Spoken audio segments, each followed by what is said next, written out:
Welcome back to Koko Dongeng. Apa kabar kalian? Cepat sekali hari-hari berlalu. Tahu-tahu sudah akhir tahun. Sudah adakah resolusi tahun 2024? Jangan terlalu berekspektasi, biarkan kehidupan kalian berjalan seperti layar berputarnya bumi. Daripada sesudih mikirin itu, mending tonton review film Kuku yang akan dibahas pada video ini. Beda cerita dengan kehidupan miris kalian yang gak guna. Kuku di sini akan membahas kisah pahlawan-pahlawan yang sebenarnya ada di sekitar kita. Film berikut merupakan film yang diangkat dari kisah nyata. Film ini berjudul Only the Brave. Dirilis tahun 2017, film ini dibuat dan dipersembahkan untuk mengenang perjuangan anggota kru pemadam kebakaran hutan The Granite Mountain. So, karena kisah mereka sedikit mengharukan, siapkan tisu kalian. Oke, karena Kuku habis ini mau lanjut skripsian, kita usaikan cocoknya, mari kita mulai. Let's start the popcorn party.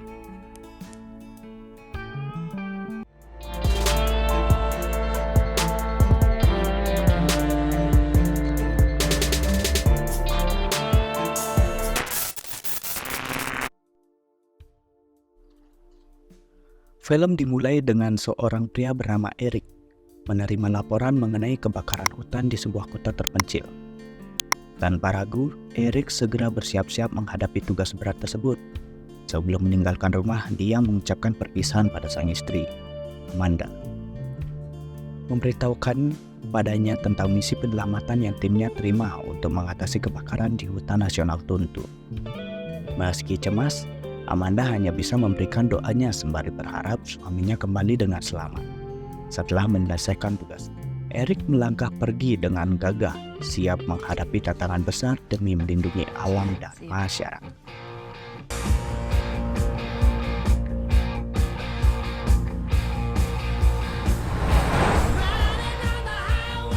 Sesaat kemudian, Eric menjemput rekannya yang bernama Jess. Sebelum pergi, Jess berpamitan dengan kedua anak dan juga istrinya. Usai menjemput Jess, Eric menjemput rekannya Meg yang sedang tertidur. Berangkatlah trio ini menuju lokasi kejadian.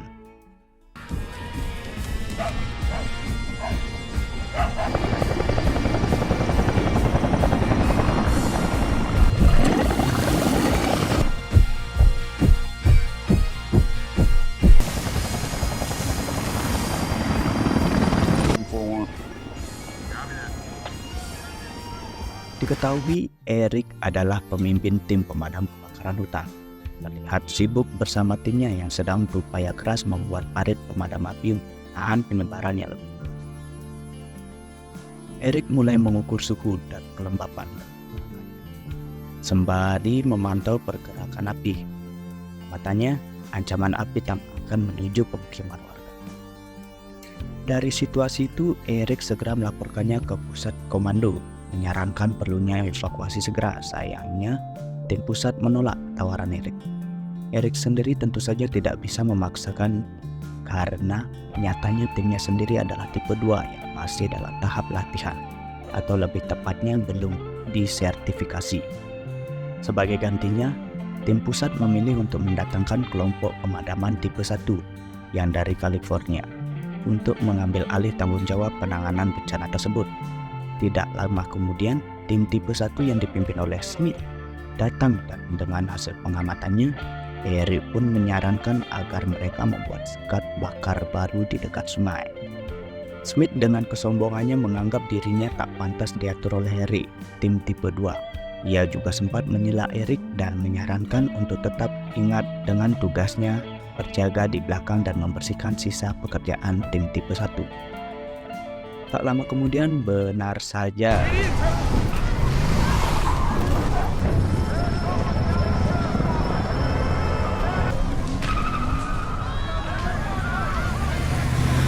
apa yang ditakutkan Eric terjadi.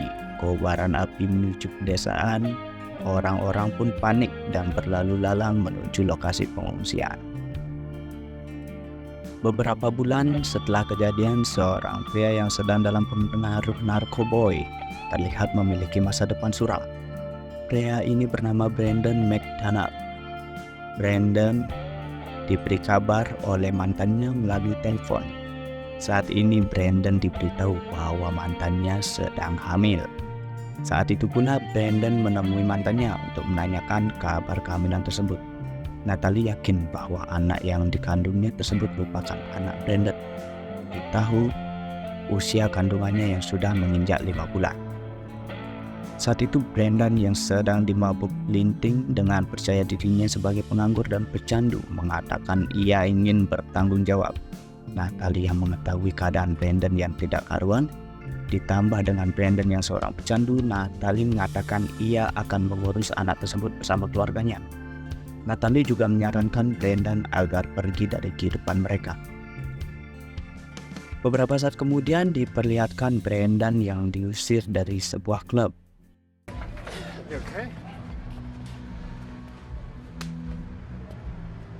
Saat perjalanan pulang, Brandon dalam keadaan mabuk sempoyongan melihat sebuah ponsel di sebuah mobil.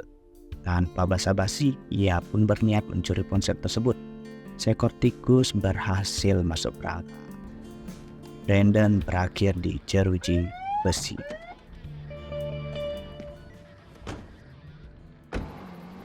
Beberapa hari setelahnya, Eric meminta bantuan kepada Dwayne yang merupakan sahabat lamanya untuk mendapatkan sertifikasi. Dwayne dengan senang hati setuju membantu Eric dengan syarat mereka harus menyatakan oleh warga bahwa tim Eric layak untuk diandalkan. Melalui perjalanan singkat itu, mereka pun berencana untuk menemui wanita. Scene kembali menunjukkan Brandon yang sedang ditahan tengah menelpon ibunya, meminta bantuan kepada ibunya untuk membayar uang ratusan ribu dolar. Di waktu yang sama, di suatu tempat, Eric dan Dwayne meminta izin pada yang merupakan wali kota tersebut untuk merekomendasikan tim Eric mengikuti sertifikasi pemadam kebakaran internasional. Dengan bisikan datang Dwayne, wali kota langsung memberikan izin dan akan merekomendasikan tim Eric untuk mengikuti sertifikasi. Scene kembali menunjukkan sebuah keluarga. Muaknya dengan nikahan Brandon. Brandon diberi beberapa uang oleh ibunya untuk bekalnya yang 6 bulan. Sungguh sangat menginspirasi dapat memberikan solusi untuk ibu dan menghadapi anak-anaknya yang mengamuk tahun berhenti. Beberapa bulan berlalu, Brandon kini melihat secercah cahaya kembali dari seorang Brandon yang menjadi seorang ayah. Meskipun dalam situasi ini yang saat itu tidak diakui oleh Natalie, Brandon terharu putrinya yang kini baru lahir. Ia memulai menjalani hidupnya yang baru. Kembali lagi pada adegan Eric di kantornya yang sedang mewawancarai seorang pelamar muda. Eric memanfaatkan melihat semangat dalam mereka. Eric meminta agar mereka berusaha berlatih fisik. Sementara itu, di luar, pekerjaan tersebut memutuskan untuk mendaftarkan sebagai anggota pemadam kebakaran. Miller pun memasuki markas tersebut. Melihat Brandon, Meg dan Jesse menghampiri Brandon. Brandon berkata dirinya lama tersebut sudah berisi. Eric pun keluarkan masuk untuk melakukan briefing. Melihat keadaan seperti itu, Eric masih menyadari jika Brandon seorang pecandu. Brandon pun berusaha mengatakan apakah dia sudah menjadi pecandu. Meski demikian, dia berusaha menjadi seorang ayah untuk dirinya dan istrinya. Brandon memohon kepada wanita itu memberinya kesempatan meski permohonannya terdengar. Eric yang sepertinya memahami perasaan Brandon akhirnya memberikan izin kepadanya untuk bergabung.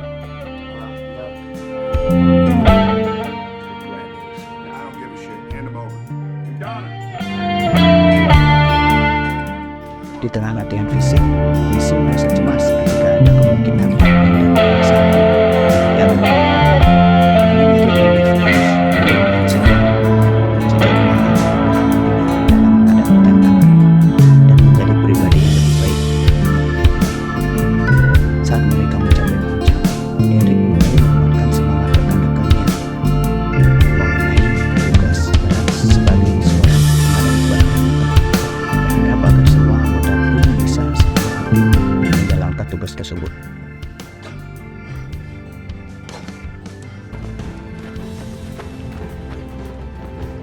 Beberapa jam kemudian, kekhawatiran mulai muncul ketika Brendan belum kembali.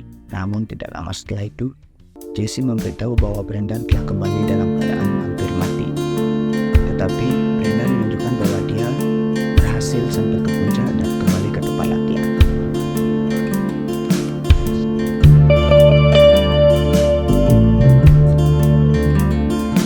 Singkatnya, setelah Brendan mendapatkan uang hari pertamanya, dia menggunakan uang tersebut untuk belajar. Dan saat menyampaikan itu, dia teringat akan buktinya. Rasa tanggung jawab yang besar membuat Brendan menjadi lebih rajin memberikan perbekalan untuk musuhnya yang mulai mempengaruhi minat. You're cutting the line on the side hill below the fire. What do you do? Doing drop trench. Move the logs so they're up and down the slope. Selanjutnya, Eric dan Jess melatih tim mereka untuk membuat jalur api guna memotong penyebaran api yang semakin luas selama latihan mereka. Eric memberikan kuis dadakan kepada Brendan mengenai prosedur untuk pemadaman, tetapi Brendan tidak dapat menjawabnya, menyebabkan seluruh tim harus melakukan push-up sebanyak 100 kali karena kesal dengan bagian tersebut. Mike langsung mengeluarkan komentar yang menyebutkan bahwa penghinaan anggota ini adalah Brendan.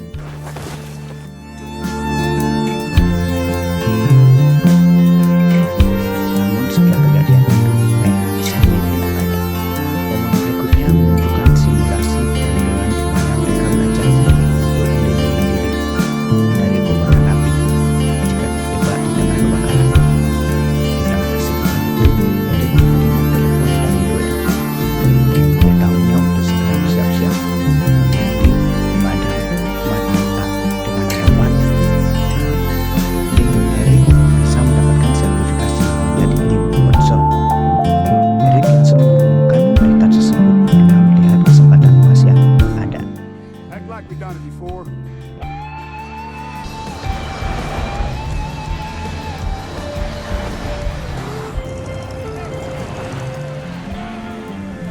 Setelah melakukan perjalanan yang jauh, mereka akhirnya sampai di pegunungan Hawa. Tempat di mana mereka sampai di jalan sebelum mereka tersebut dan menerima arahan. Setiap kelompok dari mereka akan beristirahat di tempat setiap tim mulai sebelum yang akan mengawasi ketiga tim dari pusat koordinasi.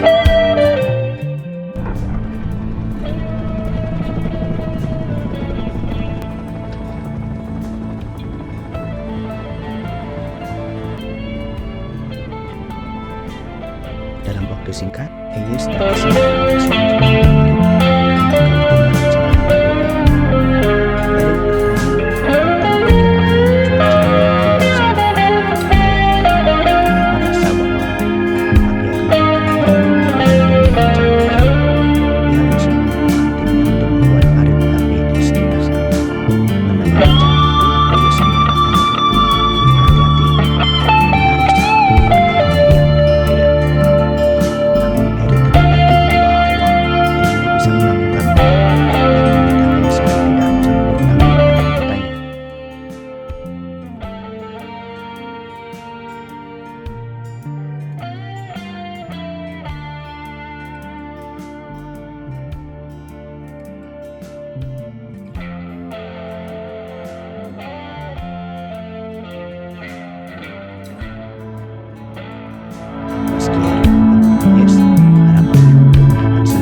Saat malam tiba, mereka beristirahat sambil memantau hutan yang mereka tangani, dan rencana Eric ternyata berjalan lancar.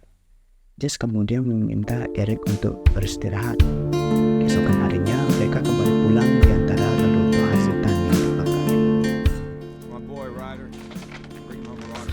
Untungnya, Brendan sigap menarik rekannya yang hampir tertimpa pohon. Di perjalanan pulang, Brendan merasa kesal karena harus dikerjai oleh timnya.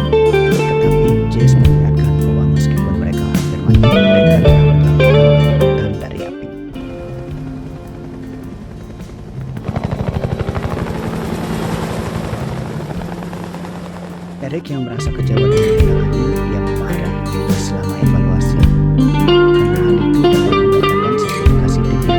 Namun tiba-tiba kemarahan Eric berubah menjadi senyum saat Gwen tiba. Gwen memberitahu Eric bahwa awalnya Hayes menganggap tim Eric hanya ingin sertifikasi, tetapi setelah melihat kinerja tim, Hayes menyatakan bahwa tim Eric berhenti pemadam kebakaran terbaik yang ia jadi dalam 40 tahun menjadi pengawas. Hayes menugaskan Eric sebagai langsung pemadam tingkat atas. Di tengah kebahagiaan, Eric yang melihat program langsung menamakannya sebagai tim Granite United.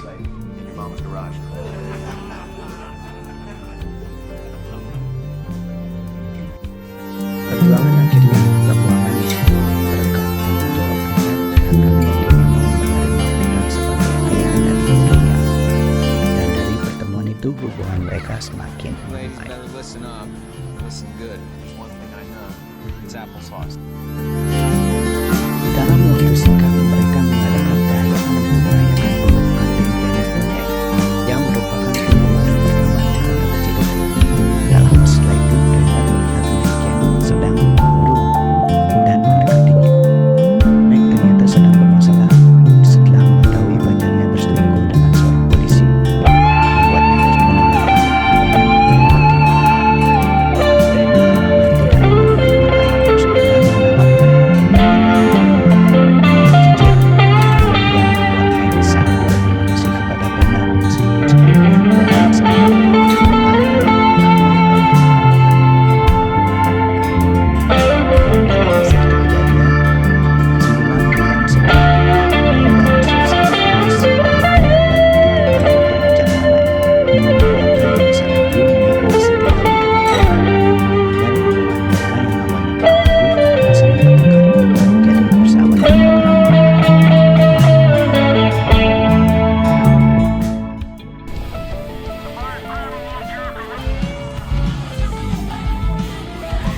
Ketika Eric dan timnya bertugas mengamankan api, setelah hubungan ayam kini, mereka tiba di lokasi dan bisa melakukan evakuasi. Tiba-tiba Jesse melihat pesawat pengembun air mendekati.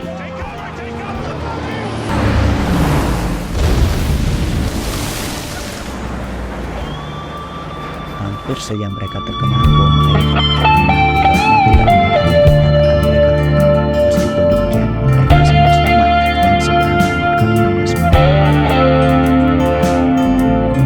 Eric dan Brendan membuat tapi tidak dapat menemukan semua, membuat api semakin cepat merambat. Beruntung Eric berhasil menemukan Brendan. Akhirnya dia sudah berhasil dengan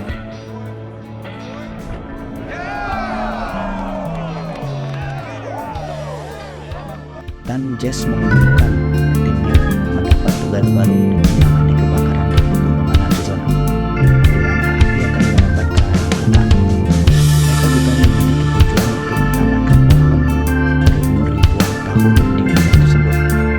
Eric kemudian menyatakan bahwa Jess akan memimpin, sementara dia akan memimpin divisi lain. Saat tiba di lokasi, Jess segera mungkin menggerakkan timnya untuk bertindak. Dan akhirnya mereka berhasil menyelesaikan tugas dengan baik. Namun, ketika pulang melalui jalur berbeda, Brendan terkena gigitan ular dan mengalami luka serius. Setelah mendapatkan perawatan, Meg yang setia menemani Brendan tiba. Seminggu tak lama kemudian, keluarga Brendan datang menjemput, terutama Natalie yang sangat khawatir dengan keadaan Brendan. Kemudian Brendan menyatakan bahwa mereka memiliki sosok ayah yang selalu ada.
Look, guys. Setelah briefing, mereka segera menyelesaikan tugas mereka dalam membuat garis api.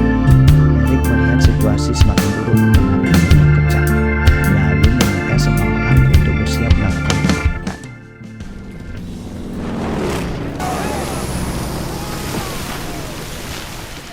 Sayangnya garis api yang mereka buat dimatikan karena kesalahpahaman pilot.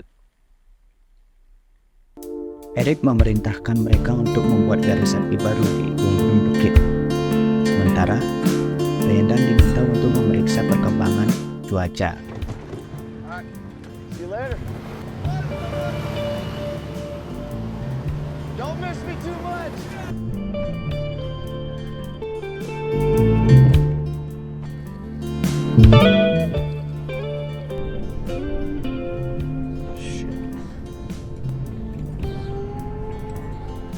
Granite Mountain wind. Brendan memberi informasi bahwa cuaca tiba-tiba memperburuk dengan angin yang semakin kencang dan dia diperintahkan untuk mundur. Di tengah kepungan api, Brendan kesulitan mencari jalan keluar dan tim klinik diperintahkan untuk mundur. Untungnya pemadam dari tim lain mendengar radio mereka dan mengingatkan Brendan.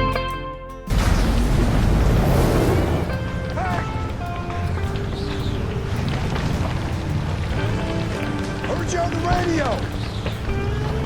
Eric melihat keadaan semakin menggila dan memutuskan untuk segera kembali. Namun pesawat tanker air tidak akan sampai tepat waktu karena seluruh busku sudah terbakar. Fine. What's the plan? Rekan-rekan Eric terlihat was-was. Dengan firasat buruk, Eric memerintahkan mereka untuk berlindung di shelter evakuasi sementara Brendan juga dipercaya naik dan selamatkan si keadaan timnya melalui radio. Kembali pada Eric, dia shock menghadapi melambat dengan cepat evakuasi liar. Eric memerintahkan perlindungan karena mereka tidak akan sempat kembali ke bukit.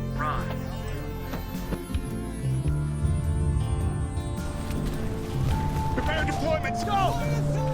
Deployment. Bring the air tanker, okay? You got it. That's exactly where we want the air attack. Granite Mountain. Melihat pesawat pengangkut pilot untuk menjatuhkan tempat di atas mereka namun gangguan komunikasi membuat pesawat melintas dengan pesawat.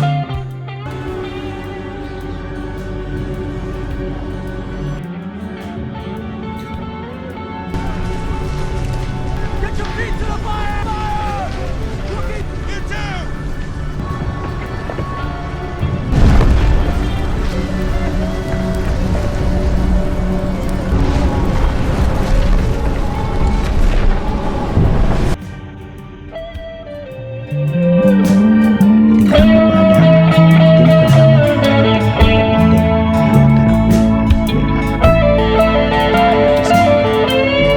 Eric dan timnya harus duduk di antara puing api yang mengerikan. Mereka terjebak dalam perlindungan aluminium foil, tak bisa lolos dari kehancuran yang begitu dahsyat.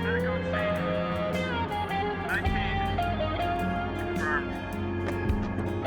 Let's go ahead and obviously secure the area. We'll go from there.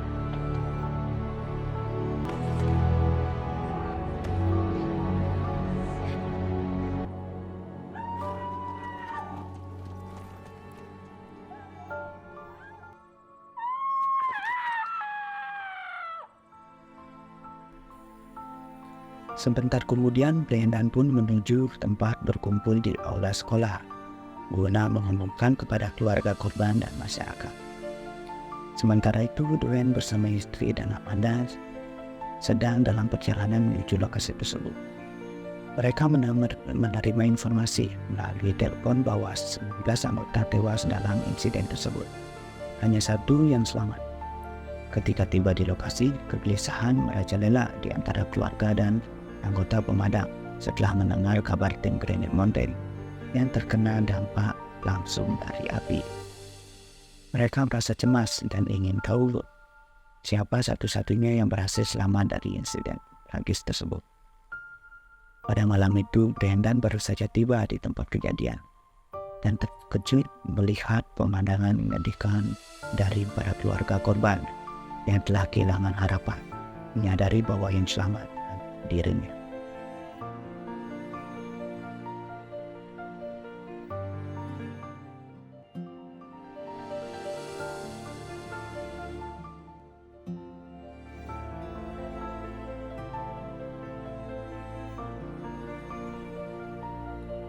Dalam suasana duka yang mendalam, Amanda meminta Brandon untuk tidak merasa bersalah atas kehilangan suaminya dan anggota tim lainnya.